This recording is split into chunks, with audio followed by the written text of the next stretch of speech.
us. We'll get our program started. My name is Karen Tucker. I'm CEO at the Churchill Club, and we really have a wonderful program in store for us tonight. The program is called Data Privacy Trends 2015. And here to address what they believe matters most in data privacy for the year ahead, we are privileged to have with us a remarkable group of speakers, starting with Chris Babel, CEO TRUSTe, Malcolm Harkins, VP and Chief Security and Privacy Officer, Intel, Casey Oppenheim, co-founder and CEO of Disconnect, Christina Peters, Chief Privacy Officer, IBM, and Justin Somaini, Chief Trust Officer at Box, and of course our moderator, Fatemeh Khatibloo, Principal Analyst in the Customer Insights practice at Forrester Research. Welcome and thank you all for being with us tonight.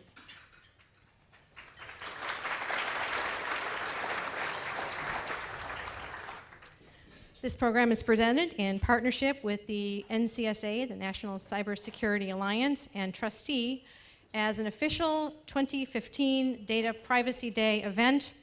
Data Privacy Day occurs annually on January 28 and is about making people and groups aware of privacy and data protection matters. And tonight's event was made possible by generous support from TRUSTe, without whose help we would not have been able to have you all in this room tonight. So thank you very much to TRUSTe.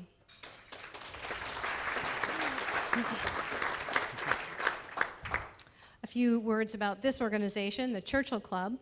For nearly 30 years now, we have been convening people and ideas around the themes of encouraging innovation, economic growth, and societal benefit. Anything that tech touches is fair game for a program. Anything that's timely, just as we are going to be doing this evening. We aim to illuminate the implications of today's trends and what they might mean for tomorrow. And we respectfully ask our speakers not to pitch and not to repeat things that they have said in other places, but rather to contribute new thinking and ideas to the conversation and to advance collective understanding and seek to inspire others to positive action. We are a nonprofit community benefit organization, and we enjoy working closely with the community that we serve. So keep that in mind. If you have ideas and suggestions, we're always open to that. If you're tweeting, please use the hashtag Churchill Club, and you'll find other Twitter codes in your printed program. Our next program is next week on February 5th, a breakfast in Santa Clara with a powerhouse panel about where work and the workplace are headed. And then on February 26th, we're back up here in San Francisco with a very meaty discussion about global growth and productivity to be held at Wharton, San Francisco. So I hope you'll join us for all or some of those. At Forrester, our moderator, Fatemeh Khatibloo, works on future-focused research about privacy, personal data, digital identity, and collaborative data sharing. Please welcome Fatemeh.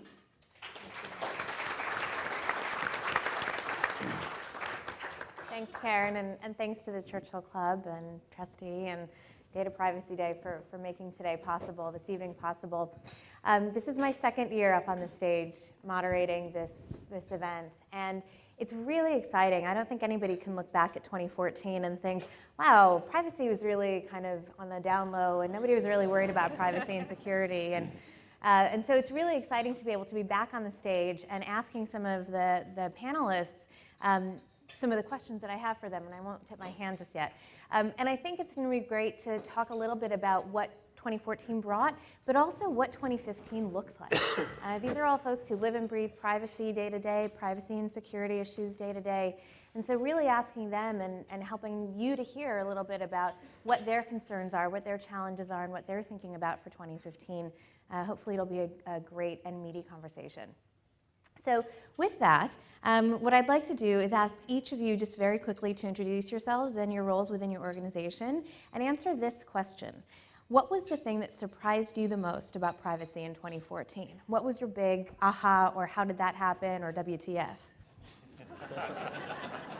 Wow. So Chris Babel, the CEO of TRUSTe, been with the company about 5 years, obviously focused on helping businesses solve these types of privacy issues. I think our big surprise was the proactivity and really aggressiveness of regulatory bodies to go after people for mistakes. And I pull that and call that out because, as many of you know, we had one of those, right? So it affected everyone. You had 8 times more cases by the FTC in Q1 than I think you had in any quarter in their history on privacy-related issues. And I can tell you it's not just the breadth of those types of things that they do. You know, case study of one, it's the depth. It's projects that cost $1.5 million in cash to respond to one of those, and 20 to 30,000 hours of labor, just to give a sense for people in the audience of what one of those looks like. So I think their proactivity to kind of heighten the position of the US and having strong privacy and strong enforcement on the worldwide stage was a big surprise for us. Great, thanks. Malcolm? Malcolm Harkins, Intel's Chief Security and Privacy Officer. You know, the thing that's surprising for me last year is the fact that everybody's so surprised. The confluence of security and privacy, geopolitics, legal and regulatory spiral, it's pretty obvious that it was going to hit. But that perfect storm of the risk issues, I think, hit, and I think it surprised everybody. And to be honest, going forward, I think it's only going to be more complicated. Interesting. My name is Casey Oppenheim. I'm the CEO and co-founder of Disconnect, and we offer online protection for consumers. Specifically, we're dealing with privacy and security around what you search for and what you browse for. My big WTF for this year was encrypted technologies, massive corporations adopting encrypted technologies. So you have Apple and Google rolling out smartphones that have encryption baked in, where they're encrypting your messaging and your contacts. You have Black Phone, which is an encrypted secure phone device that is just crushing it. They are taking off and gaining all sorts of adoption all over the world. You also have WhatsApp, Facebook buying WhatsApp, and then WhatsApp baking secure text, Moxie's encrypted messaging communication into WhatsApp as an option. And I think that, you know, if you look back on encrypted technologies, encryption was literally considered a munition not that long ago. It was considered a weapon. It was actually regulated under export control laws that weapons were regulated under. Phil Zimmerman, one of the founders of Silent Circle, creator of PGP encryption, literally, you know, had a criminal investigation because he wrote a book on, I don't know that told all the facts of this case, but I think it was that he was basically writing a book on encryption. And now, if you fast forward to 2014, and if you're a corporation and you are not up on your encryption and securing your data appropriately, you are in, you know, potentially big trouble. So that was overall, that's my big WTF. There's a bunch more of the Sony hack and all sorts of things that I would like to touch on, but that's probably the big one. So I made a little list of what we were thinking about a year ago. Let's go back in the Wayback Machine, back to the beginning of 2013. We were worried about the EU draft data privacy regulation, and we were worried about cross-border data flows and how important they are and how under threat they are in the regulatory space and safe harbor, and we were worried about, we were bemoaning these big hacks, and we were pretty much talking about exactly the same things we're talking about now. So for me, I really see it as an extension and a continuation of existing trends, but with more focus. And if we're going to have to go for a surprise, it's why did everyone want to talk about the celebrity gossip when there were so many more interesting things to talk about? There are? Yeah. Oh boy. Your last, Justin. Good luck. I gotta start reading up. Justin Somaini, Chief Trust Officer at Box, focusing on security, privacy, compliance, but also how do we bring those things to the forefront of the business and actually make competitive differentiators on behalf of our customers and really drive it as a business model, whereas historically they're pretty much back office functions. So for me, I don't want to say ditto for what Malcolm said because he took my line. Yeah, absolutely. But it's not necessarily that these things haven't been going on, the compromises, the data loss, or even the issues around tapping of cables or intelligence or e-discovery requests. But what was fascinating for me is that it became such a conversation in the media. And more importantly, the knock-on effect that how it's starting to change our overall culture. how we see things. So in the security space, in the security industry, as well as the privacy industry, we've known about these things, but the general public has probably not been so focused on it. But once you start captivating the media mindshare, now we have a top-down effect in regards to CEOs, boards, the power of the purse driving business decisions on is security first and foremost in the conversation, but maybe even before functionality. And so this has driven a conversation and a focus on security vastly different than it's ever been before, accelerated by Snowden and all these other very public issues that are meaty for the media to latch onto, but the knock-on effect is that it's rippled and really made it a significant focus on the business side. The real question is, are we going to see significant change on the consumer side as well? I think it's a great point. Interesting segue, but I'm going to stick with one other thing. Since both of you guys talked about the sort of privacy and security conflation, right? This is an interesting problem that we have because as privacy professionals, we may understand that. We may understand that they're sort of nested ideas and they're very interdependent, but consumers don't seem to. And so consumers look at some of the marketing uses of data and conflate that with security issues, right? So do we have something to do with this? Do we need to be thinking about educating consumers in a different way around privacy and security? Do we need to tell that story differently as privacy professionals? I absolutely think we do, and I think part of it, and what I've seen, I'll talk from both sides, and it frustrates me a lot. I think a lot of security professionals are ignorant to privacy, and a lot of privacy folks are ignorant to security. And I look at security, and it's one of the reasons why we brought the two together, and the analogy that I've tried to use is security and privacy are like two magnets. Turn one way, they're perfectly binding, because you need security to have privacy. But if either one goes to an extreme, privacy becomes less than practical. It stays too academic.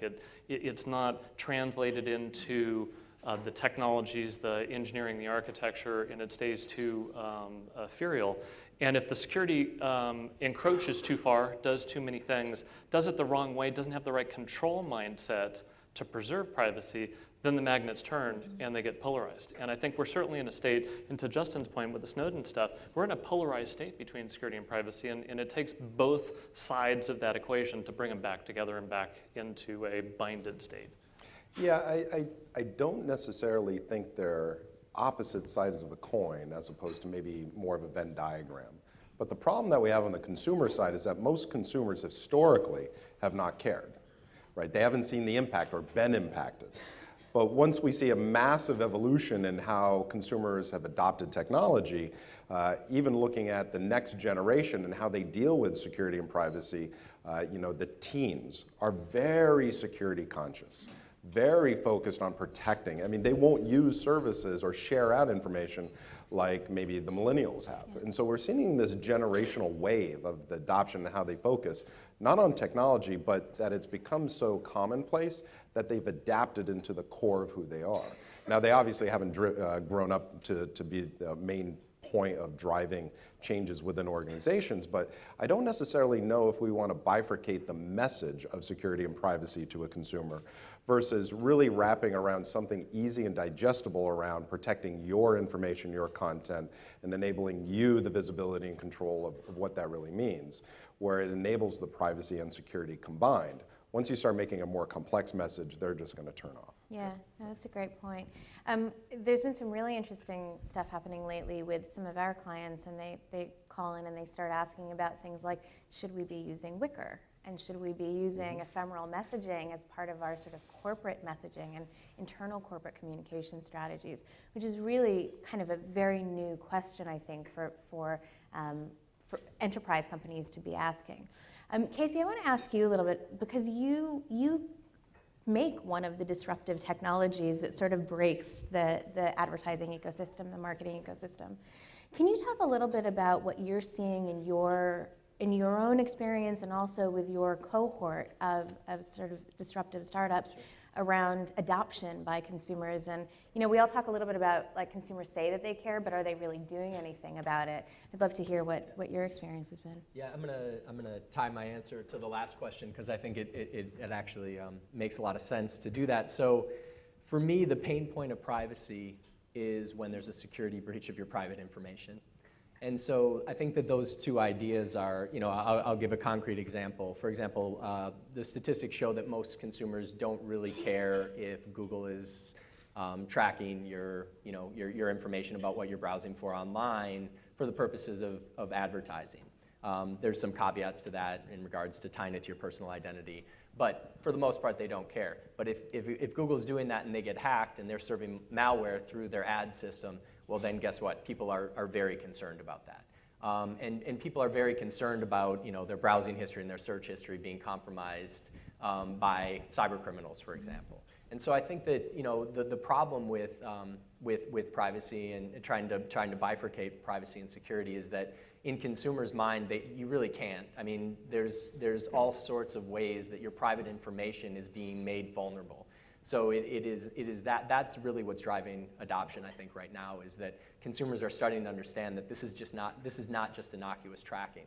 The internet, all the free services, all the incredible free content that we have access to as a result of the tracking of consumer information and online advertising, which is a great business model overall, but the problem is that there's all sorts of privacy implications and then security implications, and consumers are really starting to understand that. And businesses, I think, are starting to understand that.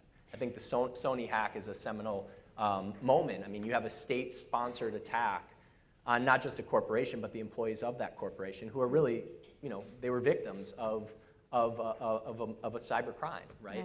And I think that more and more our lives are online and everything we do is being tracked, and all of that is vulnerable to security breaches. Yeah.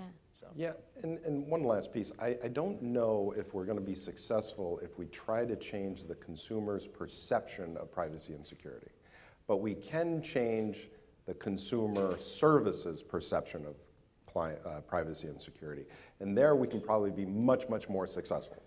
So if there's an air of focus on the consumer side in a general sense, they will be motivated. Hence, what we started seeing with the Googles and the Facebooks, et cetera, of the world, where they started encrypting traffic. They started driving in consumer-oriented security, such as, you mentioned Apple and what they're doing with keys. I think that's where we get more success, and then allow them to drive it as a differentiator instead of trying to convert the masses and have them see religion, so to speak. Right. So the story around differentiation is a really interesting one. It's something I'm very interested in. It's something I think actually could really happen. I think we could see privacy become a pretty pivotal market opportunity and market differentiator for consumer services, for consumer retail businesses, for banking, anything. Is that something that you guys buy into? Do you think that that can happen? And do you think that that businesses are being vocal enough about it where they do privacy well enough and they do privacy and security well to start talking about it? Are you seeing examples of that? Christina, do you have any? Well, I'm going to take issue a little bit with what you said. I am so happy that you are. Because, I mean, we see the research that came out of the Pew Charitable Trusts saying that, people care, people feel anxious, people feel like they're out of control. And then we see what people actually do, and it isn't necessarily all that much. And that's taken to mean, well, people say they care, but really they don't. I'm not sure that's a fair conclusion to draw. Well, people say they're concerned with their health, but they still have a lot of dietary issues. Right, no, that's right. So let's take that. So let's take that. So let's say you want to make some healthy changes in your diet. Yes. And there's a box of donuts in the break room every day. That's right. That's right. If you eat a donut, are you a liar? Or are you a human being? Well, you're a human being, but That's right. And it's hard. But it's a call to action. Hard. Right. But when you look at that research and you look at the environment that people find themselves in, it's hard for them to make their actions reality. And I think that's some of what you're working on, and it's some of what we're working on too with our announcement this morning of the identity mixer, the identity mixer tools. Just have a look. It's pretty interesting. One thing about, oh, sorry, go ahead. Yeah, I was going to say to the point you guys were talking about people and their choices. I mean, the reality is the biggest vulnerability we face both on the security side and the privacy side is the misperception of risk. And people misperceive risk for two macro reasons. Psychological reasons, because the more they perceive a benefit of something, they psychologically discount the risk. And then economic reasons, because if it's cool, if it's free, I mean, there's an economic side of it and a psychological side, which causes decision makers and companies to misperceive risk and make poor choices, and it causes consumers to misperceive risk and make poor choices.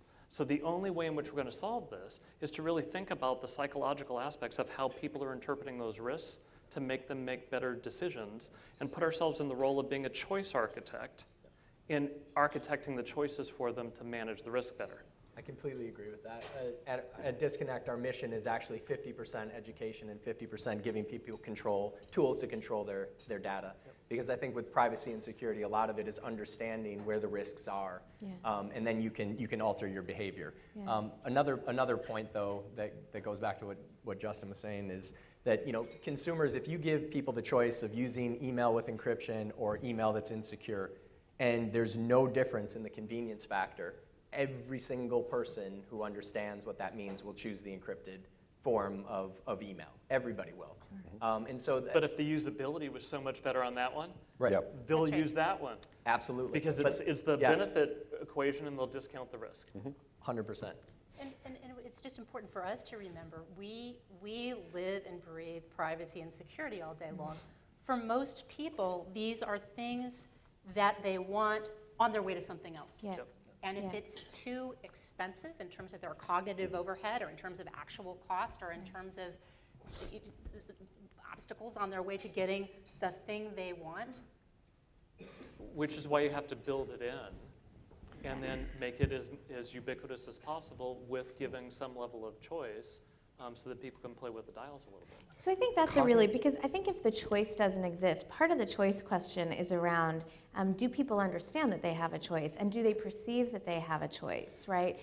When we don't have the systems and the solutions and the products that actually say, would you like to turn on encryption? Yeah, it'll be a little bit harder the first 3 times, but then you're going to get used to it.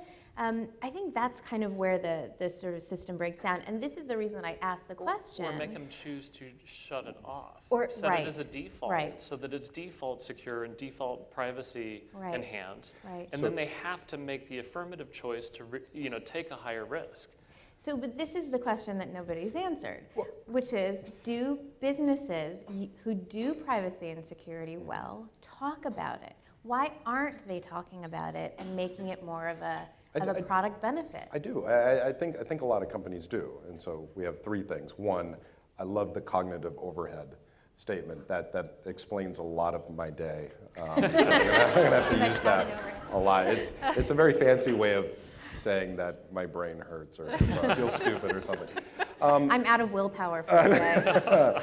But I mean, to the point, and focusing on enterprises versus consumers, there is no question, there literally is not a conversation that we have or that other peers on the SaaS side to selling to enterprises, that security isn't the first conversation point right now. It used to be 3rd, 4th, or hey, I want to buy it for this service, and then eventually we'll get down to a security conversation to figure out if it's safe. That's not the way it is anymore, because it's very important to the business, it's very important to that business's customers, and as a result of that, it's become very forefront. And when I say security, I'm really referring to not just are you free from vulnerabilities, but can I manage the confidentiality of the data and transactions that I'm putting into your service, and hence the privacy aspect. But when we get back to consumer side, it's a herd mentality. So the question, to a certain degree, so we can have the greatest email security solution, but everybody is just going to gravitate towards Gmail, because that's what everybody uses. So until you have a moving effect of usability, adoptability, and integrate security by default in that, it becomes very, very difficult to move the masses to that solution. And that's why I focus on the enterprise, not the enterprise side, but the solutions going to consumers versus trying to convert the consumers themselves. Right. I do think that the consumer adoption of security and privacy technology, I mean, it is, to answer your question, it is on the rise. There is no question. And people are willing to jump through more hoops than they used to. And especially, that's why the education piece is so strong. I mean, think about it in the physical world. I mean, it may be a little bit more inconvenient for me to put a deadbolt on my door at home. But I understand that, okay, it's not just about getting to bed as fast as I can or getting inside the house. I'm going to do that because I understand that that's going to make my house more secure. And the same can be said about a lot of different privacy and security tools where people say, okay, it's not just, oh, if it's a little bit less convenient, I'm not going to do it. People are smart. Yeah. People have when people understand the issues at play, then they're willing to make trade-offs.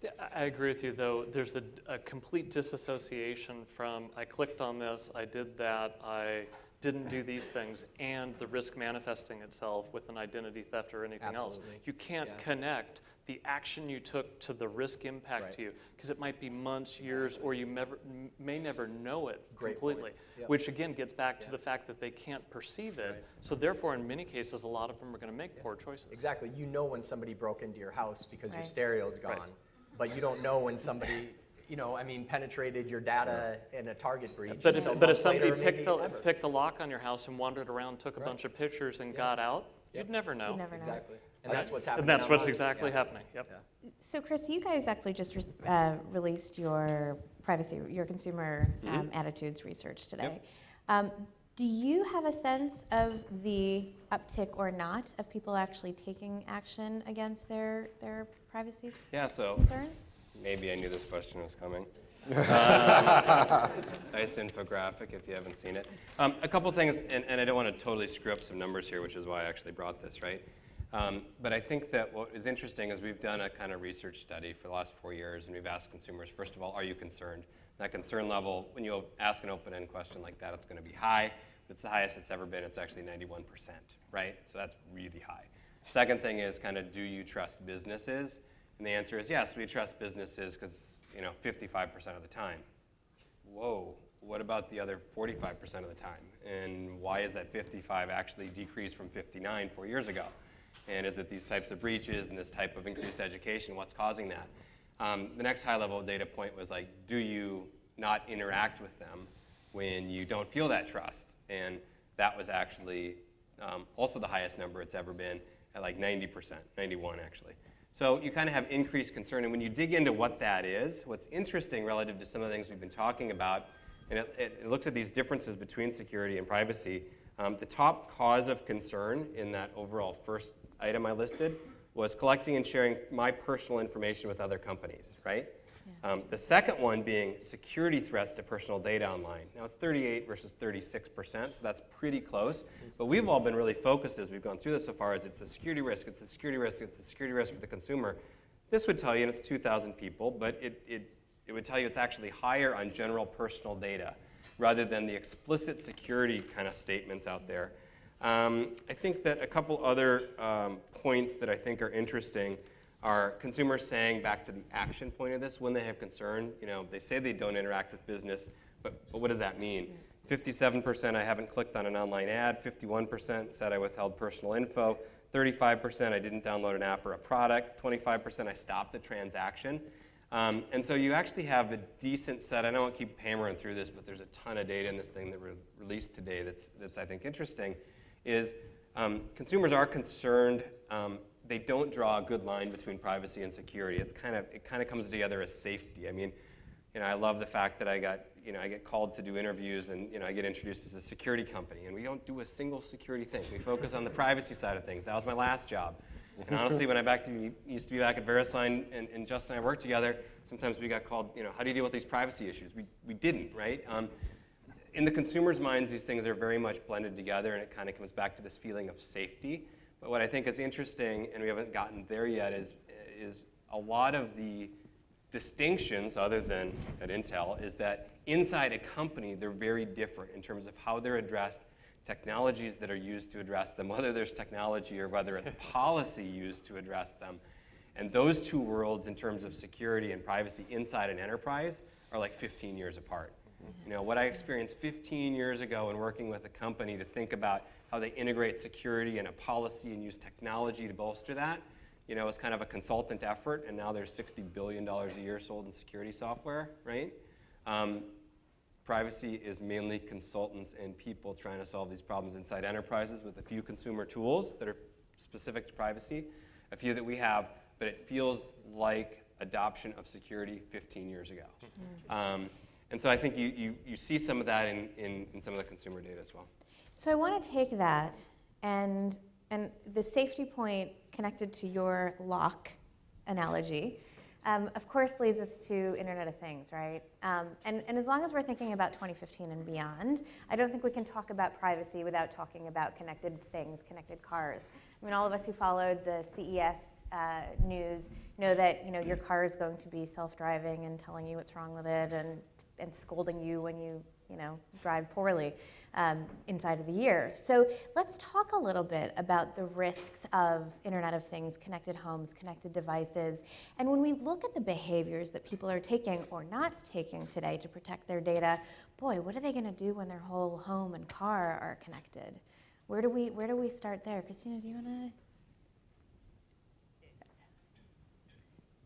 What we do know is that the tools that we have to think about these issues from a privacy perspective, not a security perspective, but a privacy perspective, are lacking. All right, so we talked a little bit about the distinction between security and privacy, and do consumers get it? I find that not all organizations really get it all that well either. So one way I talk about it to organizations, to enterprises, is security is asserting and maintaining control over your assets, your information assets, your infrastructure, your whole system. Privacy, and you can take it beyond personal data to include all the kinds of data that your company values, is about what you choose to do with that control and how you instantiate those choices. So when we're talking about the Internet of Things, the whole model of data collection changes. The old rules around privacy, the FIPS really emerged in a pretty simple kind of point-to-point way, where we're filling out forms to get to the bank, to get a mortgage, and we understand what's being collected, who's using it, and why. How does notice and choice work? How does data minimization work when we're interacting with devices that don't have interfaces to instantiate those kinds of policies? And the attention is very much on the device right now, which is understandable because that's what the consumer is buying and wearing and driving. But we're going to have to think about it in a much bigger way, because the value and the threat doesn't just come from the device, it comes from the entire system of information infrastructure that's working together. The way in which I look at it, and I agree with a lot of that, I do think, though, it still becomes an aspect of how do you architect for privacy, how do you engineer for privacy. You have to codify those thoughts into a technical discipline, and it is going to be how a company uses the information and what choices they make about it and what transparency they provide to the consumers on it. When you go to the Internet of Things, the data exhaust that we all leave around today, magnify that exponentially with a wearable here, a phone there, my car there, my heating and air conditioning, and all of it sensing, interacting, updating, and providing me hopefully the cool experiences I want in a way that's preserving privacy. But at the same time, if we don't have the right security, we're making the world more vulnerable. Mm-hmm. And so if we proliferate the vulnerabilities we have in today's, I'd say, PC and smartphone era into the Internet of Things, we're going to be in a world of hurt here in a decade, well beyond anything we've experienced to date, both from a security and privacy perspective. I'm going to put on my pessimist hat just for a little bit, my pessimist bowler hat. Or maybe it's cognitive overhead. I really like cognitive overhead hat. Yeah, I love that. I think it's going to get very, very bad before it gets better. So individuals are not going to know that in the future, in a deeply interconnected world where my calendar, my social environment, my car, my heart rate, all of that stuff is monitored. But behind the scenes, the information is shared for various marketing and other purposes. That's a very dark world. But when I start getting ads saying, hey, Justin, we saw that you've been on 5 different dinners and your heart rate was up at 5 different locations with 5 different people, we just want to recommend a dating site for you. That seems really dirty to me. Maybe a value add, but probably not the best thing from a consumer standpoint to have marketed towards them. It feels like an invasion. I think we're going to have to hit some of those dark situations before consumers start saying, hey, wait, where is my information going? But that's already happening today with your email. It is? Right? I never got those You send an ads. email, Wait. and you get the ad saying, You're hey. freaking me out, Malcolm. You know, it's funny, this time last year, I think I made a comment about being really concerned and interested in peer-to-peer privacy, like me to you. And I had a really tangible example of this when I have a friend who's subletting my apartment in Oakland, and I have a Nest thermostat. And I think you've heard this story. And I went, she'd been traveling, it was really cold, and I went on the app to actually turn the heat on for her, knowing that she was coming back to town. And I could see all of the times that she'd been home, and I could tell that at one point she must have had an overnight guest, because the heat was set lower that night than it had any other night of the previous week, right? Yeah. Like, that's an intuition that I should not probably be able to make. I should not be able to infer that, right? You know, I'm surveilling my friend now all of a sudden. But I think these concerns, these issues of like, it is actually valuable to share this data. I do want to be able to share my Nest data if I go and visit somebody and I want it to link up to the Nest that they have in the room that I'm staying in. Where do we draw that line? I mean, how do we as privacy professionals start to think about those implications and do something about them? I mean, I think with the Internet of Things, and it's already happening. I mean, the people in this room, most of our lives, or at least most of my life, is online at this point. And that's only going to increase. I mean, if we look at the trends that are happening with the Internet of Things, everything you have in your house in 5-10 years is going to be connected to the Internet in some way, or every electronic device. And that is the future that we're looking at. And all of that information is going to be out there, and it's not going to be shared with a friend. It's going to be shared with the people who are making these products. And my pessimism is that there is no real, I mean, on some level, there is no security. I mean, you have, on 60 Minutes a couple months ago, I see the heads security officers at banks saying, we can't secure your credit card data. There is no way for us to secure your credit card data. You know, and so I think that's my big concern, is just that, you know, that is the overlap of privacy and security. Privacy to me is about transparency and control over your personal information. And the problem is that if that data is not secure, then there is no privacy. Privacy goes out the window because you don't control who you're sharing that information with. So I want to be conscious of time, and I think we would be remiss in not talking a little bit about the impending regulatory sort of landscape. Because I think there's a lot of people who think that regulators can solve this problem, and regulators can regulate the data and the control and the access and security. And I just kind of love to hear your perspectives on what you see in the regulatory landscape right now and coming up in 2015 and beyond. Can that work? Can regulation solve some of these problems for us? It can certainly. I think there's opportunity for regulation to make it better. But if regulation is done wrong, it's too prescriptive. You know, regulation can, you know, shoot behind the puck, so to speak, right, and be behind it. You know, my big worry on that stuff is, again, it gets too prescriptive. It's not as forward-looking as to where things are going, and it takes so long for regulation to happen. You know, I'm hopeful, but not optimistic. You look at, I'd run our Sarbanes-Oxley efforts 10, 11 years ago. Did Sarbanes-Oxley solve financial fraud in corporate America? No. Yeah.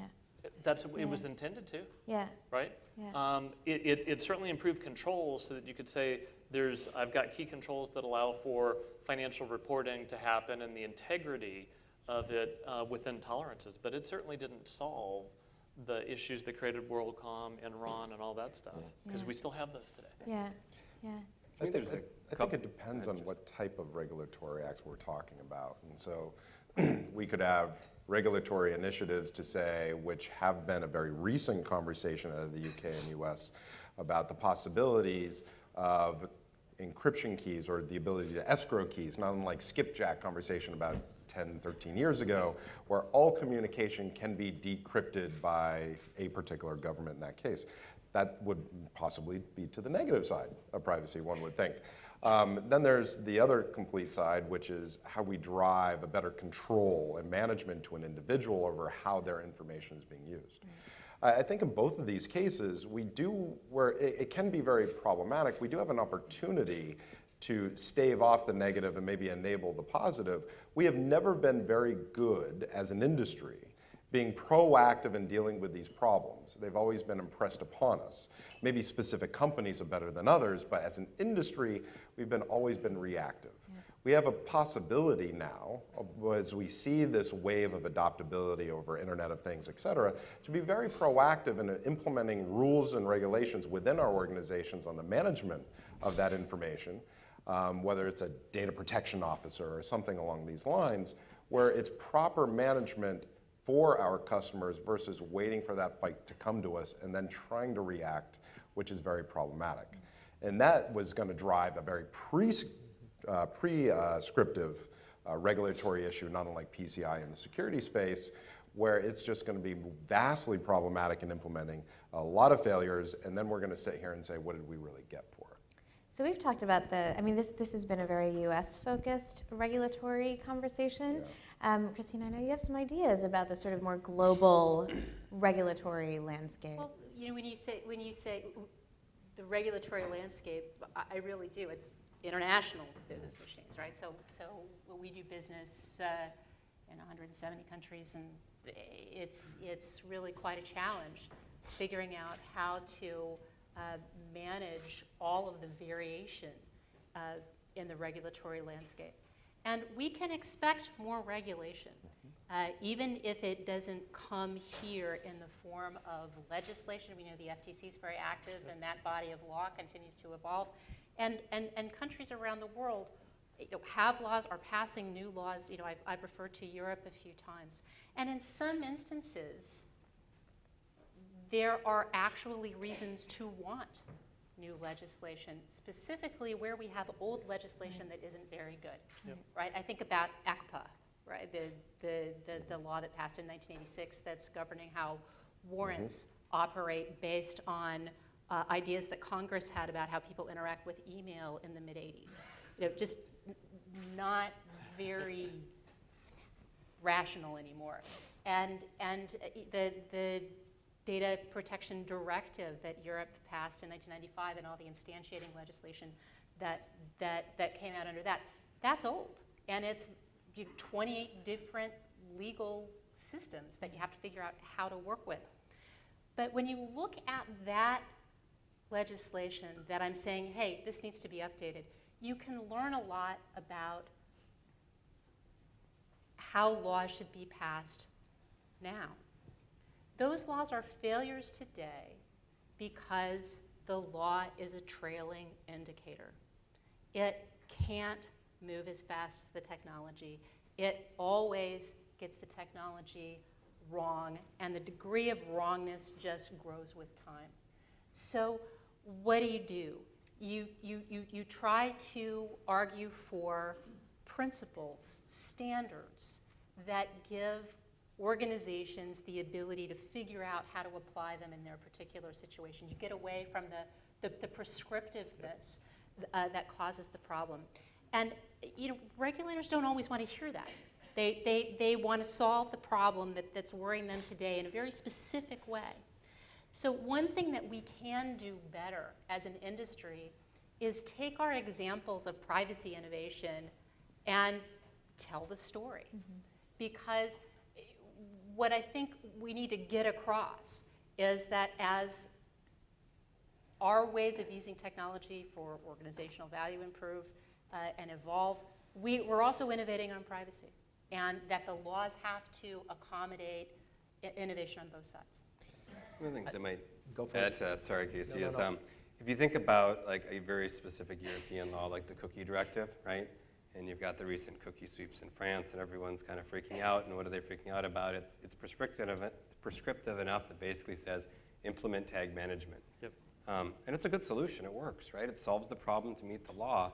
And you need to do monitoring over the top of that. The thing is, you need to change every page of every site and every tag on every page of every site and make certain that any tag you put in the future from any of your teams goes in that tag manager.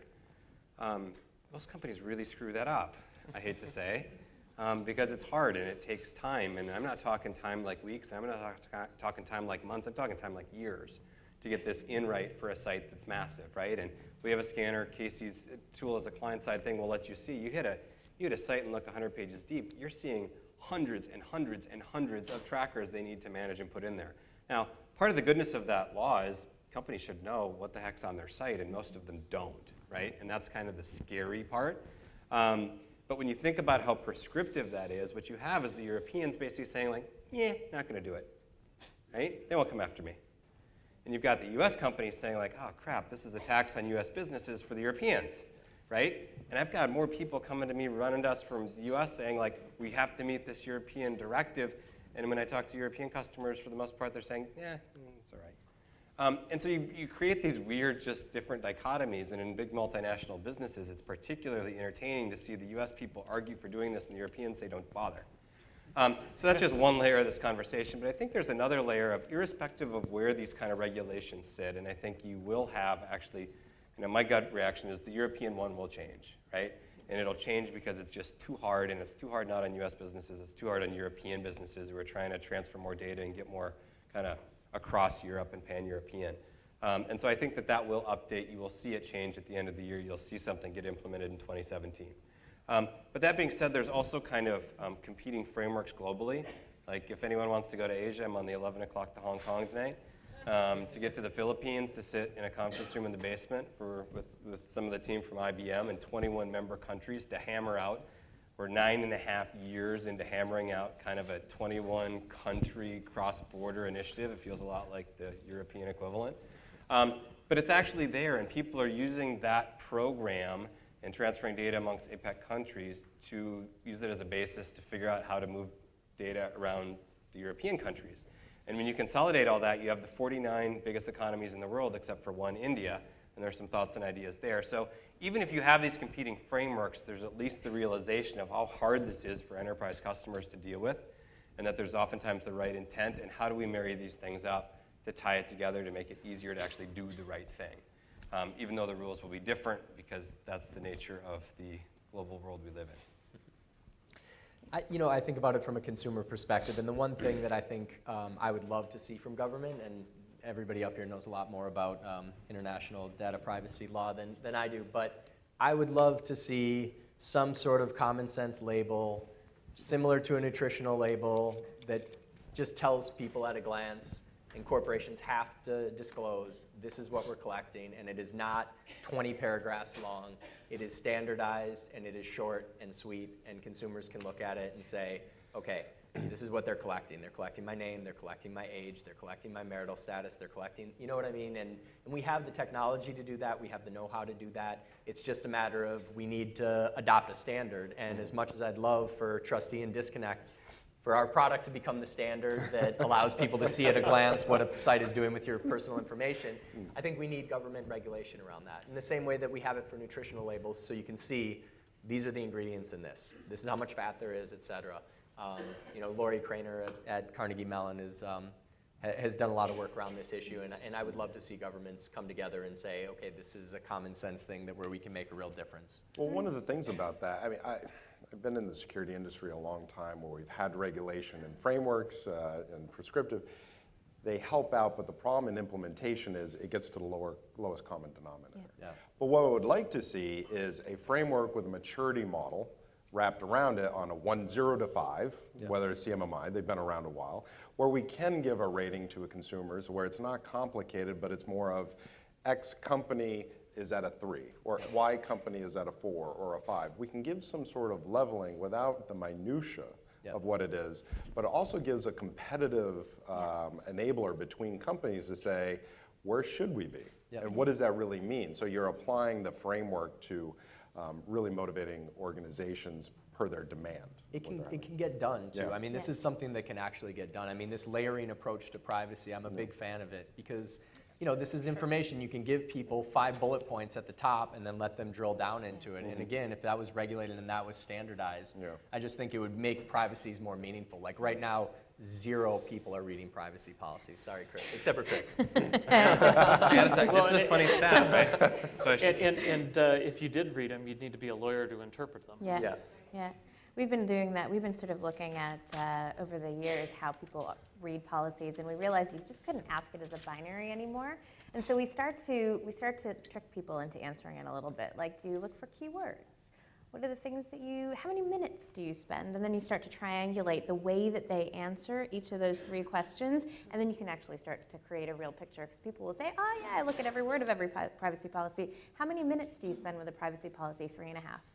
Guess what? You didn't read every word. I promise you that. Here it is, right here. 23% said they read privacy policies. Now, we didn't ask them how many pages of it you read. If that Right. just means you glance at it You or just not. make sure it's there. The That's interesting reading. flip side of that is when consumers want transparency, notice, and choice in exchange for building trust, 20% would say they wanted online privacy best practices taught in schools, and 21% said they'd like a privacy policy be in easy and understandable language. Yeah. So Yeah. a lot of the same themes, Yeah. and I hope it wasn't the 23% that said they read it that hoped they could actually And Let's hope read not. it, right? And the Let's hope not. 23% probably meant the I read the click here to accept. Yeah. It's that consumer cognitive overhead. Yeah. So you're just going to keep using that, aren't you? Okay. So we're sort of running up against the end of time. So I have one closing question for each of you, and I want to know what your sort of oddest, most interesting prediction around privacy is for 2015. So we talked a little bit about them, but tell me what you think, and Justin, we'll put you on the spot first this time. Wait, what? Okay. Wow. He's cognitively thinking. This is awesome. Yeah, we want to make sure his cognitive load isn't too bad in 5 minutes from now. Yeah. So what's my prediction for 2015? Okay. I actually think that the legislative conversation is going to heighten. It has in the U.S., and I want it to in the U.S. in a couple different ways. I think it's shifting in the EU, or specifically in the UK, but it's the conversation to me that's more important, of bringing privacy into the forefront of a conversation legislatively where it might not have been very aware to constituents as a whole. Well, in the EU, it's always been very available. I think that's going to start to change, and I personally haven't really seen that that public visibility of that legislative component for quite a while. Does that result in anything substantive? I don't think so. But I do think, as we've seen in the security conversations, we will see many years of this that will eventually turn into something substantive. Will we get parity? I think we'll make headway, but I don't internationally. But I don't think we will. But I think that there will strives to be made. But as we get more compromises of data, it will just heighten that. More awareness and compromises of data, it will heighten that conversation. So, not a lot of change, but maybe incremental change a little bit. Okay. Yeah, that's not really much of an answer. So. That's all right. Christina? You know, when I looked at the list of attendees tonight, I realized that I was not so much interested in making a prediction in a room full of people who probably don't just let the future happen to them. And it seems to me that a lot of the people in this room can have a certain amount of say in what 2015 and years out bring in privacy. And what I'm excited about in privacy right now is the things that we and other organizations are doing to make privacy concrete, to make it easier, to develop tools that consumers and developers can more easily use to manage complexity, to reduce the cognitive overhead. So my hope, my wish, my plea to you is to figure out what you can do to make privacy easier for the people you serve. That's great. That's tough to follow, but I think that my prediction for 2015, big prediction, there is going to be a knockdown, drag out, massive legal battle over backdoors and encryption. And the government is going to go after it. And David Cameron made some comments, and Obama is right behind. And I think that they are going to battle the big boys. They're going to go after Apple and Google and a lot of other companies who are employing encryption technology. And I think that it's going to be a really, really seminal moment in the future of privacy and security, because there actually is a really interesting question at the seed of that, which is that, can we allow companies to give you true privacy and security of your communications that even the government can't get a hold of? And I think that that's a very interesting question that's going to be maybe not answered this year, but I think that conversation is really going to swing into gear. Great. I believe that trust is a function of character and competence, and I think we've seen some of the issues in the past year or two where there's been some competency gaps and maybe some character gaps in how things were done. And I think we've seen in that, again, and I think from a consumer's view, trust is built in drips and you lose it in buckets when something happens. I think if we look at 2014 and we look forward, we think a bunch of seminal things happened. I don't think we've seen anything yet.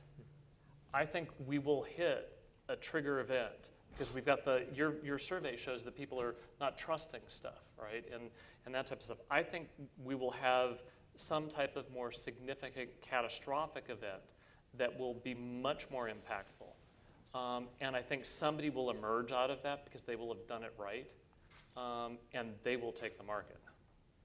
All right. In terms of consumer technologies and capabilities. Okay. Wow. Bunch of good answers. Now the cognitive. Man, where's that glass of wine I hit earlier? Yeah. No, I think, and this may be a little bit of a cop-up, but I think it's a combination of different things that are going to happen. I totally agree that you're going to have more death, disaster, destruction in terms of security things bad happening, right?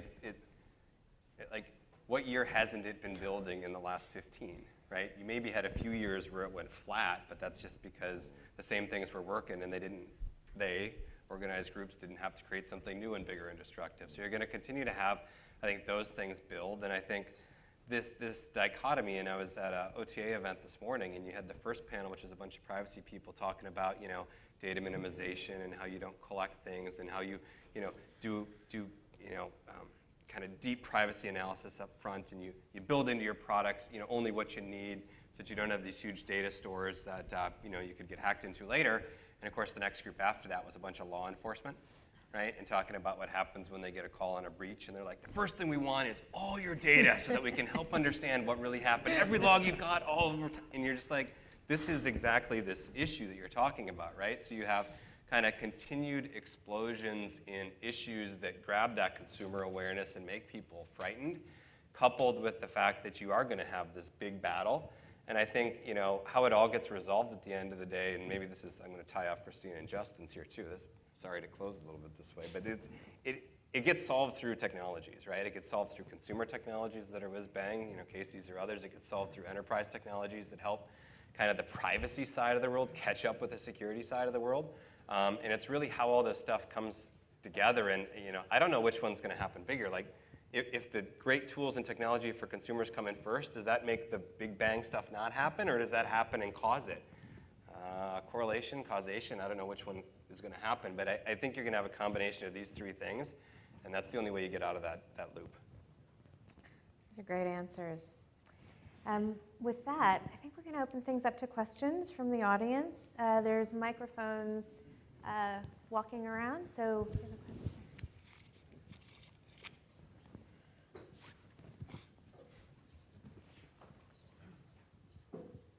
Yeah, my question is that now that the Snowden revelations have had a chance to sink in, how big will the hit be to our exports to China in a percentage? I don't think the Snowden thing makes a difference on the exports to China. I was going to say 0. I think it's a cover story for why they might want to have sovereign capabilities and indigenous technologies, but that's driven for national security and economic reasons, and the Snowden stuff has no impact on it. It gives them a better story with their citizens, though. What about with Apple, though, with iPhone blowing up in China right now? And I just wonder if Tim Cook was, thinking about, not building in backdoors for the U.S. government, in parallel with, really making a huge move into China. I don't know. I'm not an economist, and I'm not sure if that answers the question, but yeah, maybe no, not. I don't think it has. I mean, I have a whole backdoor conversation I'm trying to hold back from because, it's. I'll just let that one go. I mean, that's a meaty topic, and I'm trying not to. No, I don't think it has an impact, but I do think that this conversation about nation states and international espionage, where it's a little bit beyond a lot of us, but the impact and the mind share that it drives is pretty significant, where espionage, international law, is not a crime, right? Which is why cyber espionage is great, because you never step in on their land where it is a crime. But the impact, the battlefield, is really the corporations and the organizations that they're compromising in order to get information. And that has been there during World War I and World War II, but not to the degree of what we're seeing today. And that is a different view that corporations need to view themselves, that what they're really doing or the impact that they have. It's not just providing a service, it's not just protecting that individual, it's that you now have become a battlefield for e-crime, organized crime, as well as nation states to collect information or potentially do attacks to other individuals. And that's a different concept than we've really seen ourselves in the past. Next question. Does anybody have any thoughts on what the future is for click-through privacy agreements? Click-through privacy agreements. I mean, let me give an interesting data point, right? So a few years ago, you saw the ad industry get pressure from the FTC, and they started to put out this ad choices icon. We're one of the largest independent servers of that. Google, Yahoo, they do exponentially more than I do, but we serve about 2 billion of them a day. And so I mentioned this purely to give out some data in terms of how consumers interact with things like choice. Because when you say it's a click-through agreement, what you're basically implying is like, I'm going to pop it up on the front page. You have to click through it in order to get somewhere else, right? So when given a choice, do you say, I still want the free goods? Or do you say, oop, I'm going to abandon and go pay for a product, go get a competitor's product that maybe looks different, but that it would imply you've read it. Let me share with you an example, and I think it gives this consumer mindset. So we serve 2 billion of these icons a day, and we drive everyone to a page where they can basically opt out. How many people click on that icon in an ad to pop up the choice menu? Anyone want to guess? Less than 1%. Throw out a number. 0.0005% of people click on it. That's not very many, even if you're running 2 billion of them a day. Now, the thing is, that's actually not altogether wildly different than the actual ad click-through rate, which is anywhere from maybe 2 to 5 times higher than that. So, that isn't such a big issue. But when consumers then see that and have the ability to make a choice, 1% of them make a choice to opt out. Of that, 90% of them nuke everything because it's a bunch of companies on this list that they've never heard of other than Google. We did an example or a test where we actually, instead of putting that in, said, would you like to give us data? Would you like to give us interest? Would you like to say, I like cars, I'm Justin, I like dating, I like cars, I don't like education, and I don't like finance, right? Sorry, would that help you back, get him back? Christina? Bring it on, Chris. Sorry. So, as you pick these categories, depending on who we were running the campaign with and whether it was in a mobile app where you saw 20+% people give data on that, or whether it was a mobile web experience where they're giving 5 to 10%, I think kind of guessing at what the consumer is going to really do in any of these experiences is you're likely to get it wrong. You really got to test it and think about it. So the idea of let me pop up, unless you're in Europe where you need to pop up something if you're dropping cookies, although I said earlier no one does, I just think isn't something that's going to happen unless required by law. And even then, I don't know what the consumer, other than like, gimme, gimme, gimme, right? And that's what people do with apps today, right? It's like, I can read the privacy policy. I get all these warnings. It says in a Play app, it's going to store all these things. Who actually doesn't click those? I mean, I can tell you the data and what people say, but I know I usually hit go, right? I hit go, I download it, and then I ask myself the question of, why is my search icon always on and no, the tracking of me? And that's when I'll start to dig into it. But I'm usually a quick to grab, even though I run a privacy company. But I think it's going to need to, getting back to Christina's comments around innovation, it's going to have to be changed. The Internet of Things, my watch, am I really going to, how am I going to, do a click-through on those Internet of Things that the screen is so small that I wouldn't be able to see or know any of that stuff anyways. It has to move to a contextual-based notification. Exactly. So you're getting the notification in context of the information that you're sharing. It can't be a 60-page privacy policy on your mobile phone that you get at the start when you download iTunes, because that just isn't gonna, that's not gonna cut it. In the box at Christmas, here's your privacy policy. Yeah, Right. that's not gonna work.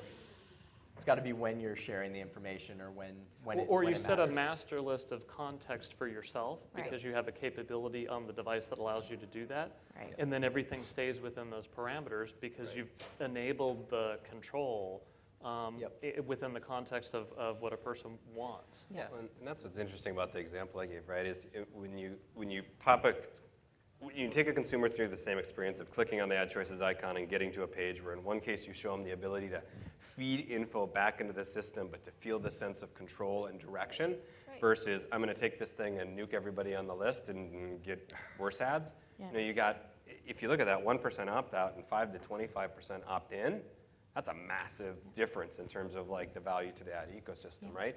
And I think it also makes the consumer feel more confident in the sense of like, I am in control and I can come back and change this later, right? And that gets back to like what consumers are oftentimes looking for is that ability to feel in control again.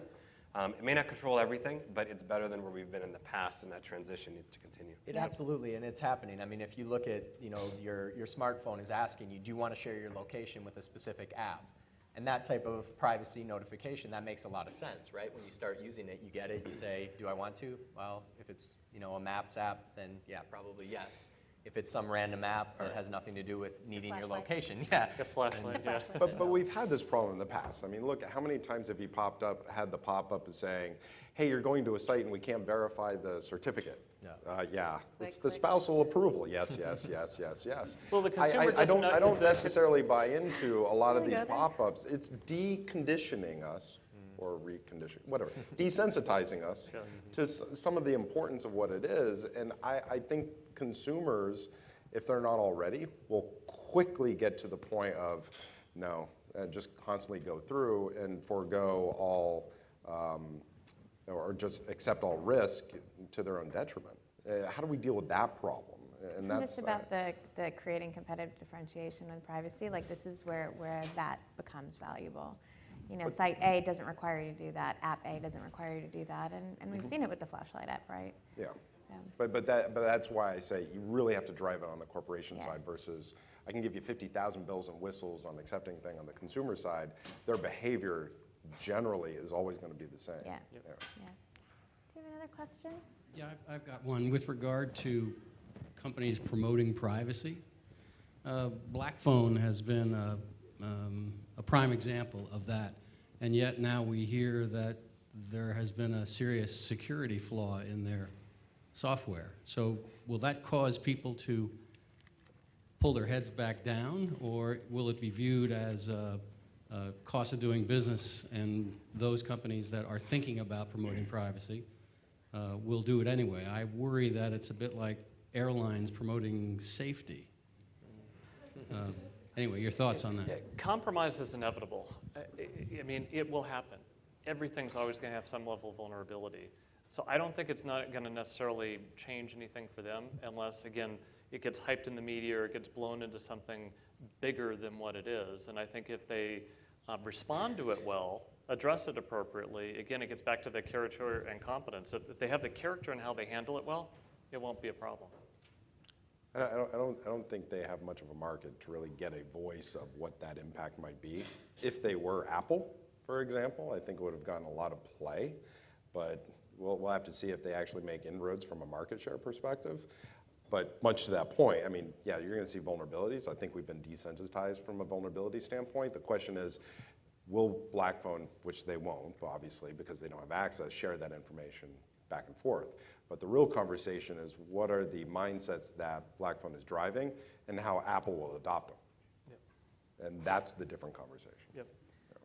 Isn't it true, though, that the people buying black phones are necessarily more privacy and security conscious? Mostly out of Europe. So so do you think, given that, there's a different way for them to handle it than an Apple needs to or a Samsung needs to? I mean, so Disconnect is the default search provider on the black phone, and then we're also a pre-installed app for private and secure browsing. And I mean, I think there's absolutely a different, I mean, they are selling security and privacy. They are putting themselves out there, but they were also very careful to say from the beginning, you know, this phone is not, you know, is not impervious to vulnerabilities. I mean, they know more than anybody that what Malcolm here just said, which is that, you know, I mean, there's 0 days all the time where, you know, new attacks that come out that they have to deal with, and they're going to respond, you know, and they have, I'm sure their entire team is working to respond, but this isn't going to be the last thing. Yeah. But does that mean that if somebody who's privacy and security conscious shouldn't buy a black phone? Of course not. I mean, it's, you know, it's as compared to what, right? And there's, you know, I mean, think about the security on your home. I mean, you could spend millions of dollars and, you know, somebody could still find a way in, and the same is true with online privacy and security. And the millions of dollars you spend, if you use it technologically, and that technology has a vulnerability, they might have an easier path in because they know when you're there, when you're not there, and how to get through. Yeah. Question? Hi, yeah. I'm a European privacy attorney, so I have to ask, when you were discussing your WTF moments from the past year, I didn't hear anyone on the panel mention the Google and the right to be forgotten case. And I just wondered, what do you think the significance of that case is and its longer term implications for US businesses?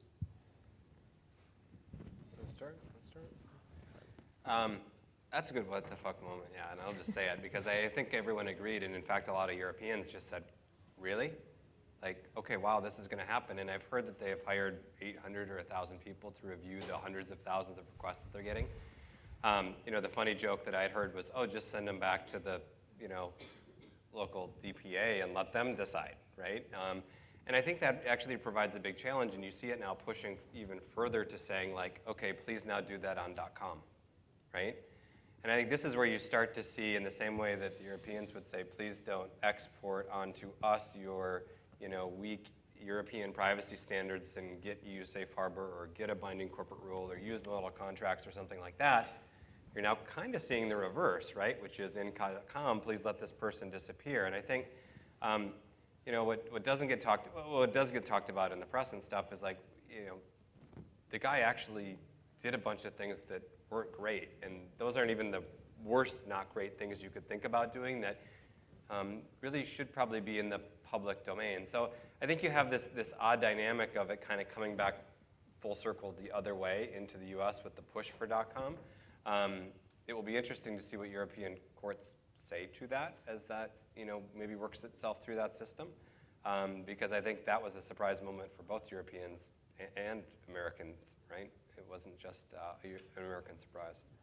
I think that it's the right to be forgotten is just such a complicated issue. I mean, first of all, Google's not the public domain, right? Google's a private company. It's a massive private company. And if Google was the public domain, I think it would be cleaner, right?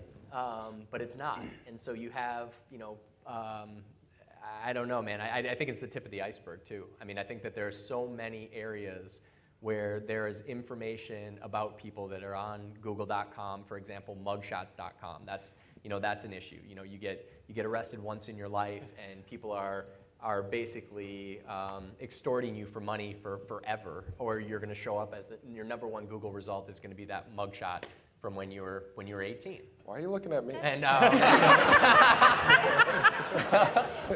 thought that was between us. I thought it was private. I mean, I breached your privacy, Justin. I apologize. Redact that. The peer-to-peer privacy issue. Yeah. So I think it's a really interesting illustration of how different cultures are when they approach these issues. So the facts in that case, the gentleman whose name is known to a far greater number of people, together with with the pertinent facts, which have to do with non-payment of tax. It was a matter of public record, absolutely true. So in our First Amendment heavy context, the idea that we would suppress that information, it just, we have a hard time wrapping our heads around it. And in that context, it makes sense to many. Not everybody, but many. You were talking a little bit about the prospects for parity in regulation. I don't know exactly what you meant by parity, but I don't think we ever will or necessarily should get to a real common standard, which is why I think the work that you're doing with APEC, CPBR work that we're participating in as well, is so important. Because that effort doesn't pretend that all cultures everywhere are going to have a common set of ideas, feelings, views, beliefs, laws on these issues. Rather, it's about making the systems interoperable and simplifying global operations for enterprises.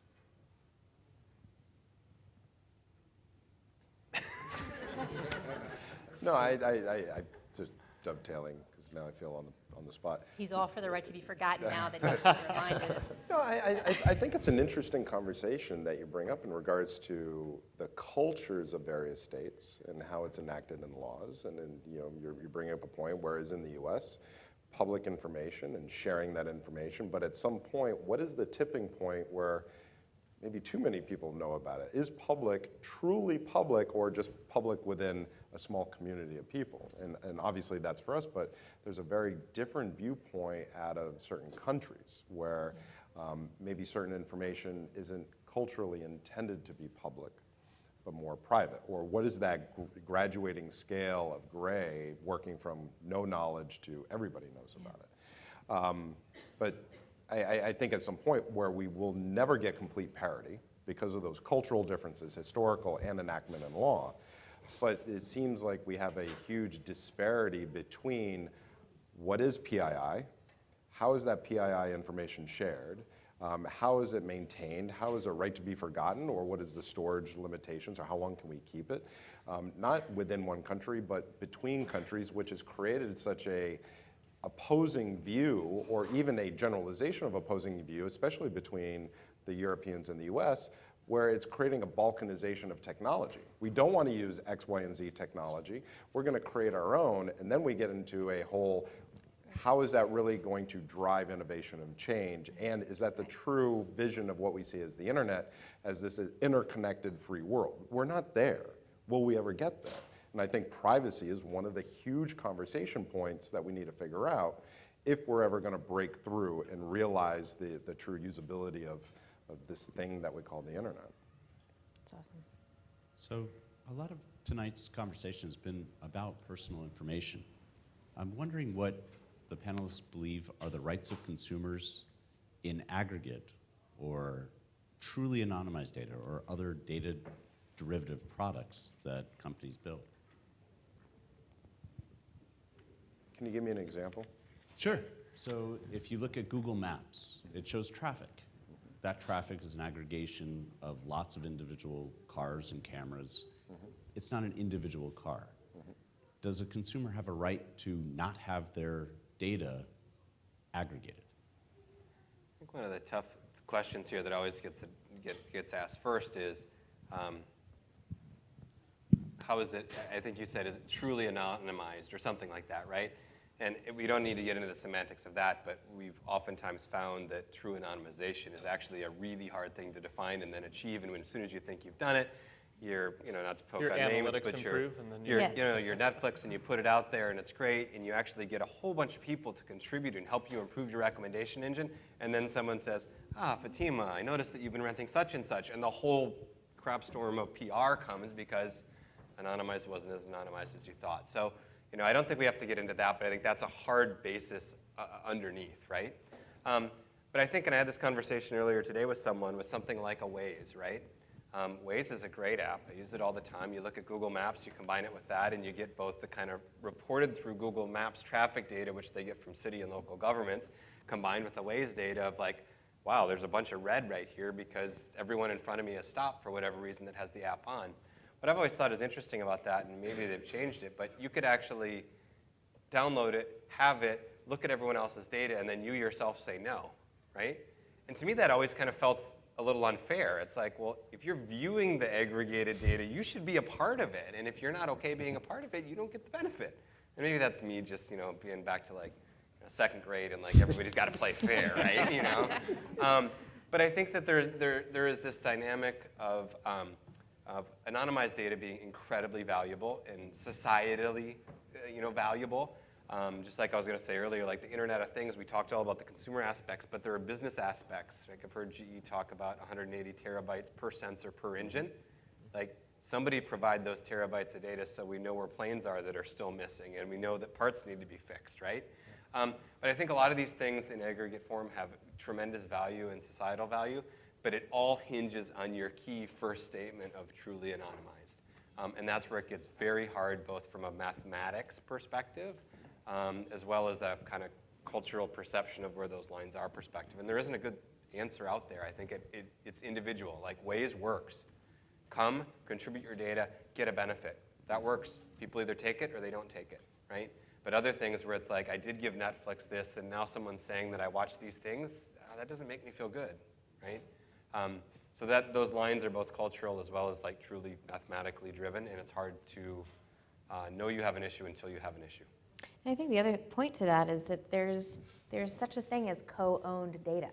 And so what is the right of the individual who buys the car that is actually collecting and sending sensor data back to the car manufacturer versus their right to not have that data collected? I mean, but the car manufacturer does have some rights in order to be able to, make sure that a recall is delivered appropriately to people and things like that. So I think that question of co-owned data, you're looking skeptical. I don't know if it's a right versus an acceleration of service. So, I mean, if I feel that I should have the right to not participate in services I don't want to. So that's the opt-in model. Yeah. So, but if I buy a car, I would like to have the ability to opt in, well, one, to understand, and then two, to opt into those capabilities. Chances are I'm going to be part of the 0.0005%. But your opt-in is buying the car. Is going to be where so. That, no, I think that's exactly where it's going to go. I don't necessarily, we haven't had that model ever. That's a change. I think with the Internet of Things and the instrumentation and the sensors, your opt-in is going to be, I purchased it. Now, if you want to buy a 1967 Ford Mustang that doesn't have any of that stuff, then that's a choice. So now I got to go and back then to you're the not going to have the aggregation of it. But I think where it's going and the proliferation of that in cars and other technology, you're not going to have an option. Therein lies the problem. I think there needs to be an option for consumers to do that. I agree with you, but I don't think that's the path that it's currently heading down. But that's the way it should be.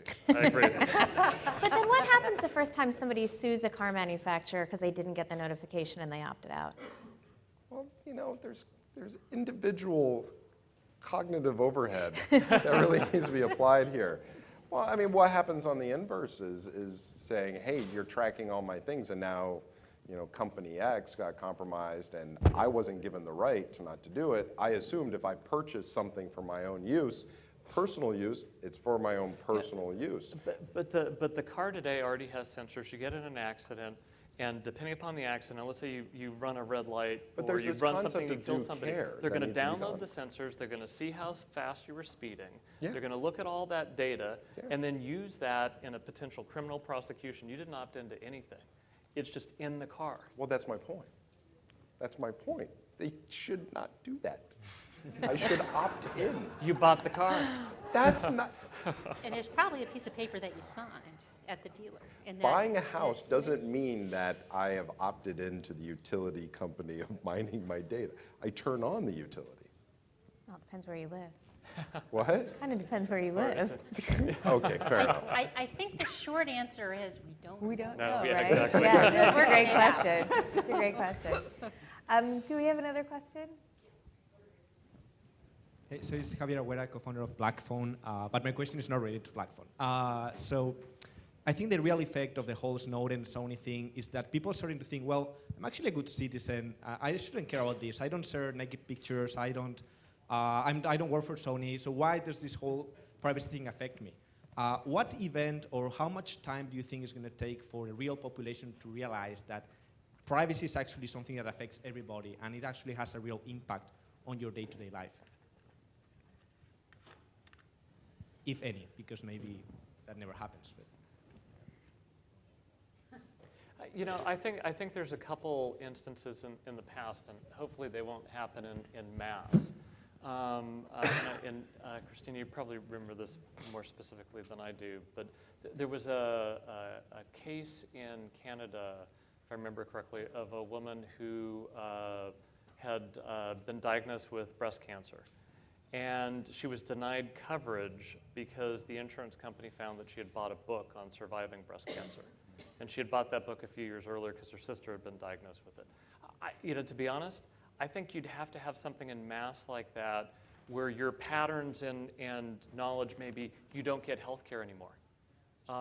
You know, or something like that where it really affects your life personally, and that happens to, I'll just make it up, 15 million people in the US in a short window of time. Something like that would be, you know, I think one of those things.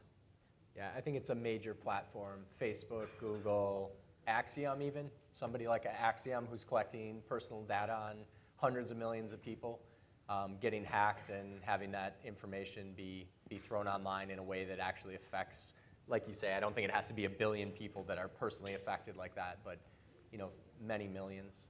I think, Malcolm, your point is really good, though. It's that it has to be causal, right? We were talking about this earlier. Your credit card data gets stolen or compromised. You don't realize that that's why you've got the identity theft a year later. Right. It has to be something that's really directly causal to a harm. And with credit cards, you go, credit card. In the U.S., I'm not liable for anything. Yeah. Max, by law, $50. Who gives a crap? Right. Yeah. Right? Is the general attitude. Yeah. So I think we have time for one more question. Hi. So I'm from Google, and so I've heard probably about 4 out of the 6 of you who are up on stage today talk about Google in one capacity or another. And I'd like to know what your views are on Facebook, specifically about user data collection policies. Specifically about data collection policies, as well as the transparency for users to be able to see how the companies, like for example, like Facebook, et cetera, are actually using that user data towards advertising. And what the transparency is for users out there to be able to see what information is actually being collected and how the wipeout policies, et cetera, are actually working behind the scenes. A really detailed question. Yeah, yes, no, yes, no, yeah. So yeah, I'll admit, I'm a Facebook user. You might find a picture of my kids up there. You probably won't find a picture of me. Other than updating the pictures, I've never updated anything. I've never put out a post. I'm a lurker. I'm a listener. It's the way I hear what other people are doing. But that's my decision. So honestly, as you ask that question, I don't really use Facebook. I take the app and it knows that I'm in the office because I'm certain it turns on mobile tracking. I'm certain that it knows I'm here because maybe I left it on. But I think one of the things that's interesting that I talk to people about is much more on kind of where there's a real lack of knowledge and it surprises me.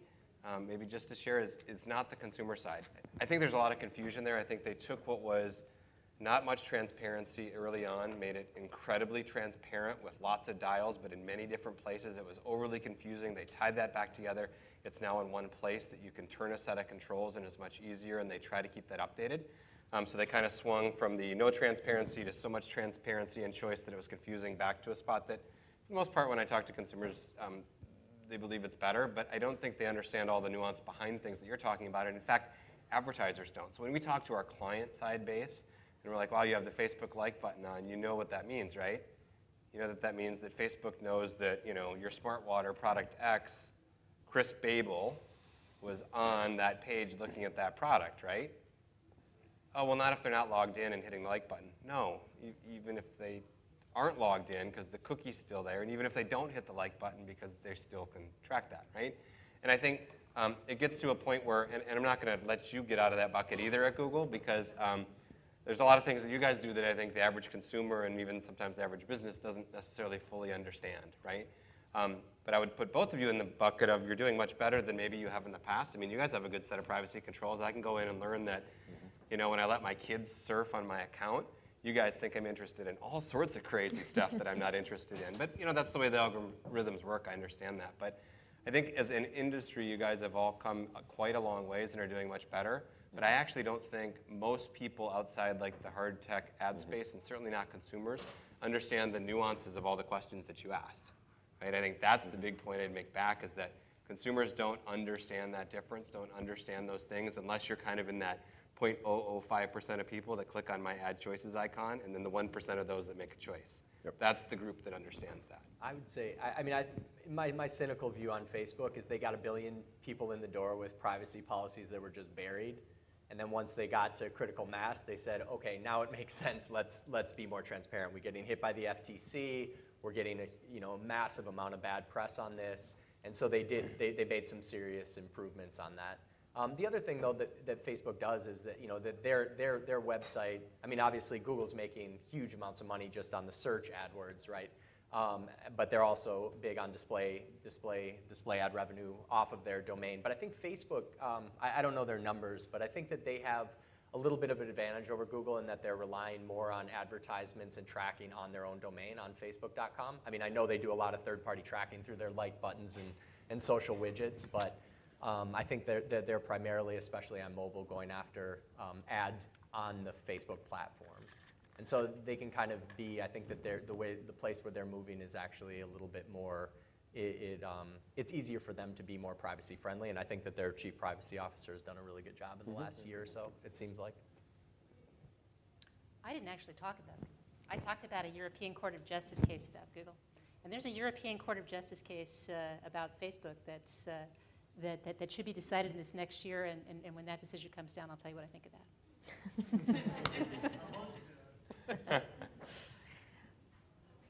Oh, I abstain. Coming from Yahoo in my previous life, I think I'll stay away from this conversation.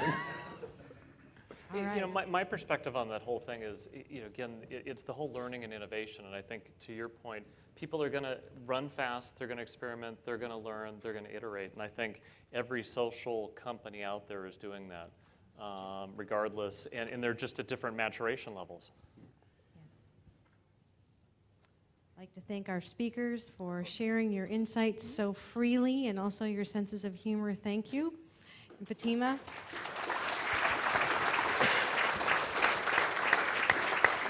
Okay.